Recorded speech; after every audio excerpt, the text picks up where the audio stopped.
we are going to hear from a geologist. As Jay-Z said, you better listen up because this next profile is absolutely out of this world. So he worked at the Oil and Natural Gas Corporation Limited for over 4 years, as well as a site geologist and micropaleontologist in India. That word is a mouthful alone. He holds a PhD, and he's currently working on his post-corporation and group-level behavior recorded from the earliest microfossils on Earth. So that's what his postdoctorate is. Let's hear it for Dr. Jaganmoy Jodder.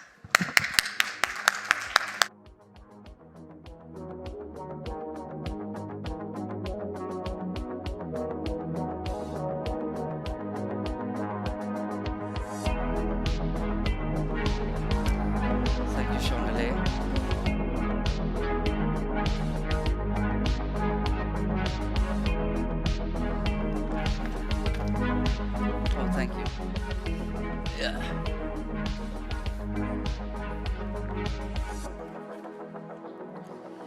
Dinosaurs, maybe it can go here.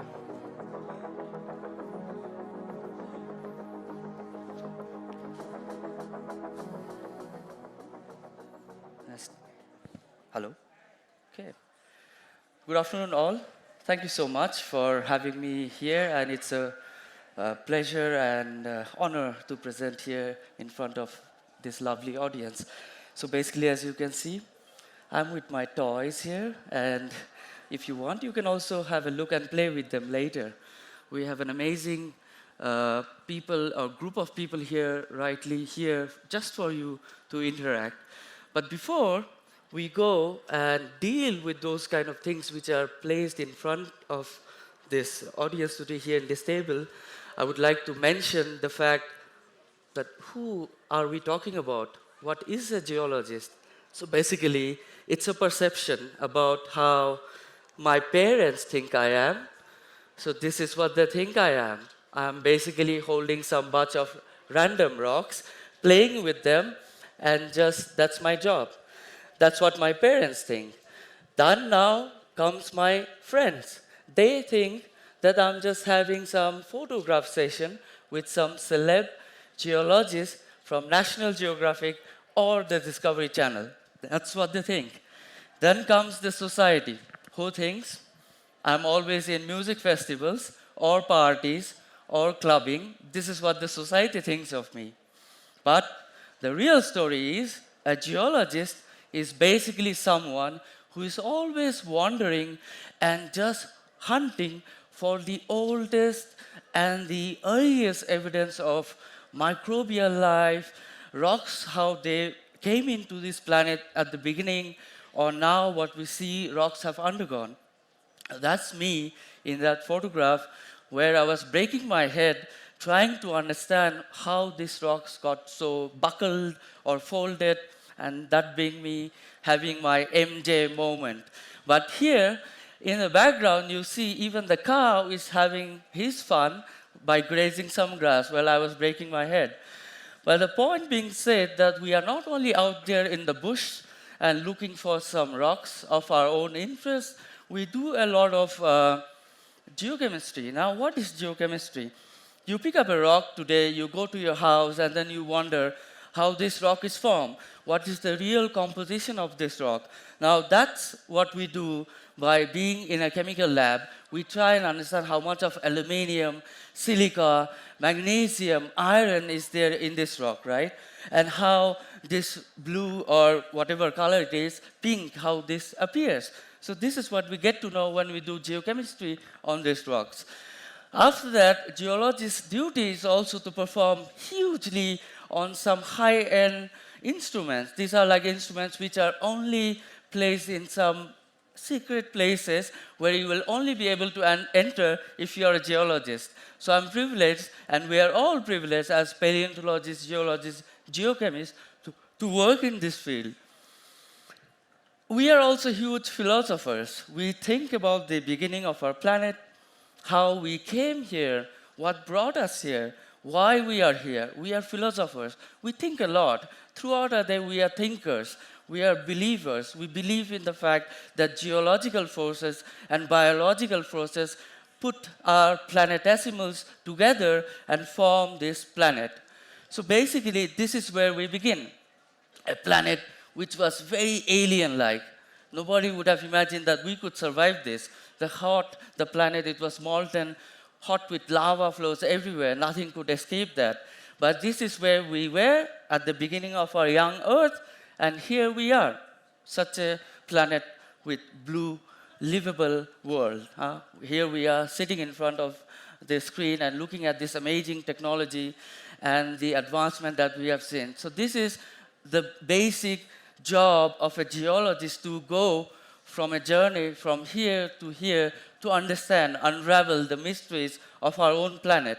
We want to know what led us from this to this, and that's what we are here for. Basically, why and how do we get to know that our planet was old, or such a time period that we know, like it was 4 billion years or 4.5 billion years? So for that, we visit remote places, places such as Antarctica or Greenland. So with our recent field excursion that I was in Greenland, I went to see these amazing remote islands where you could find rocks that are as old as 4 billion years. You can only get to touch those rocks, which are 4 billion years, right at the formation, almost closer to the time of our Earth history. So this is where you go in those remote places, very hostile, hard, cold, and you have no roads whatsoever. You go there by boats or helicopters. So if you're a geologist, you're also an explorer, an adventurer, a person who is curious enough to know this planet, how it formed, how it evolved. So this is what a normal day of a field geologist is. He is always looking curiously at different parts of this planet to explore. Now, if you move on and move to a very unique place on this planet, and I can say this is the only place in this planet, which is the Barbatan Makwanjawa Mountains in the Pumalanga province, we are blessed to have the oldest mountain range that are as old as 3.6 billion years. How beautiful is that? We can go and just see those rocks which has seen the oldest tidal activities, the oldest activity of tsunamis, the oldest earthquakes, and the oldest events of formation of the first cells, how it emerged on those planets, on this planet and the oceans. So that's where Barberton is so special. And we are huge debaters. We are always engaging ourselves in debates and discussions. It's like you guys, when you go to a class and then you debate about this equation and that and this and you go on. So geologists are also huge debaters. We don't settle on one certain concept. We go about discussing things of like what is the unique capacity to understand the old Earth or the ancient Earth, and now to compare from the modern Earth. So basically here I'm showing you a photo where I'm merging into a forest with some elephants and tigers and cobras, but just to look at those mountains where there are some rocks. And here you want to understand how the old Earth was. So basically this is how the old Earth was. It was a very alien planet, like I mentioned before. It was a planet full of toxic gases. You see those gases, carbon monoxide, sulfur dioxide, hydrogen sulfide, you name them, you have them. Above all, you have the absence of ozone.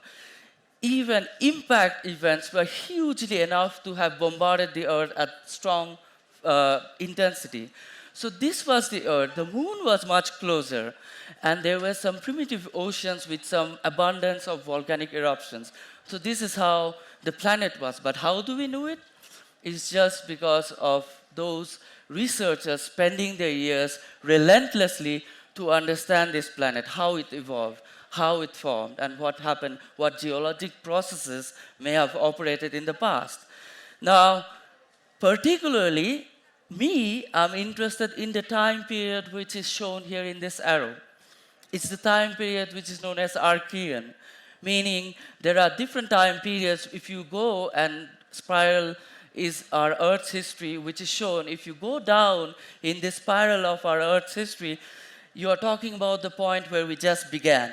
And that's the time period where I'm interested in. Whereas my friends and colleagues here are working relentlessly throughout the Phanerozoic and the Precambrian times, trying and understanding about the geologic processes, biological processes, and also the extinction of dinosaurs, even crocodiles, which were huge enough, and things like that, which we would only find in some fossils and bones, which you will see once you go to the expo center. So basically, we are just talking about this arrow where my research is focused. However, geologists work throughout this time period of the geologic time scale. So this is quite unique. We are your keepers. We actually are doctors in one sense, silently working throughout the time period, because we have been able somehow to understand the deep seismic activities. We are hydrologists, we are oceanographers, we are volcanologists, and then we are also sometimes capable of alarming huge calamities before they even impact us. So this is what we are capable of. We are your doctors in one sense.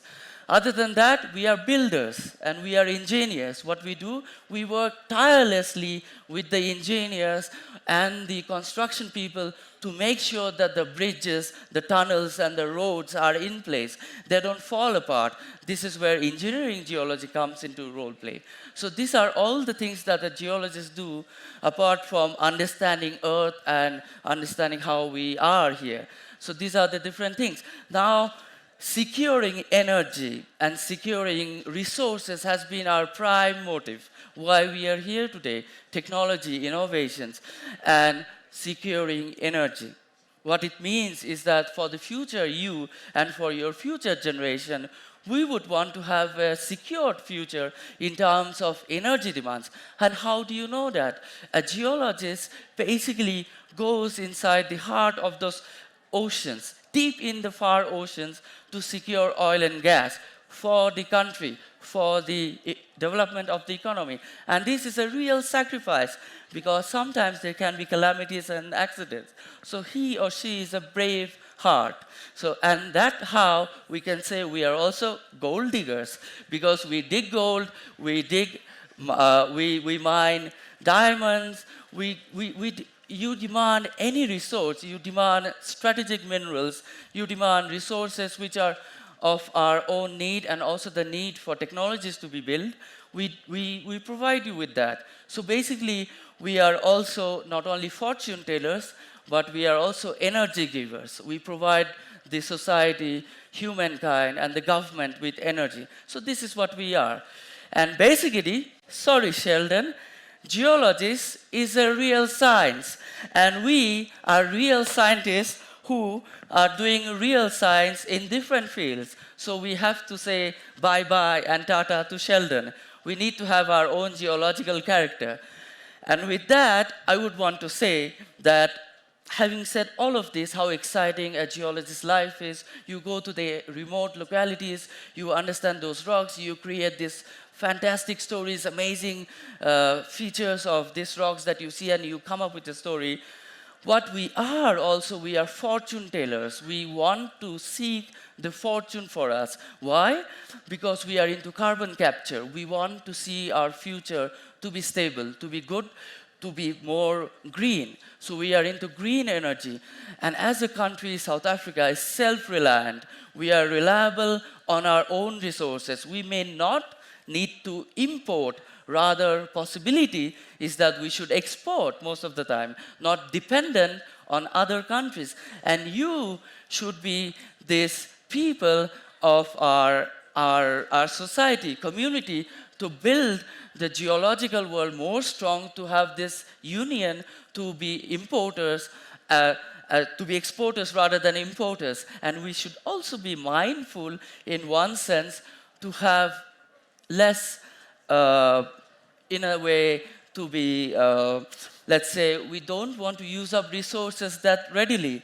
We want to be mindful of our resources, and we want to show the world and lead from the front, as South Africa has the capable potential to be the leader. And with that, I would like to leave with a quote from the famous Nelson Mandela, who once said, "It's easy to break down and destroy, but heroes are those who can build and make peace." close quote. And with that, I thank you all, but I have an amazing group of people, Shondale, Atashni, Suman, and Valenta, who are here with us, all the scientists that you can interact. We have Marriott, and we have Tandy, whom you can talk about your future science and wits, who are here to enrich your scientific career and your prospects on geology, biology, and paleontology, and many more fields that you want to encounter, okay? So thank you so much, and have a lovely evening.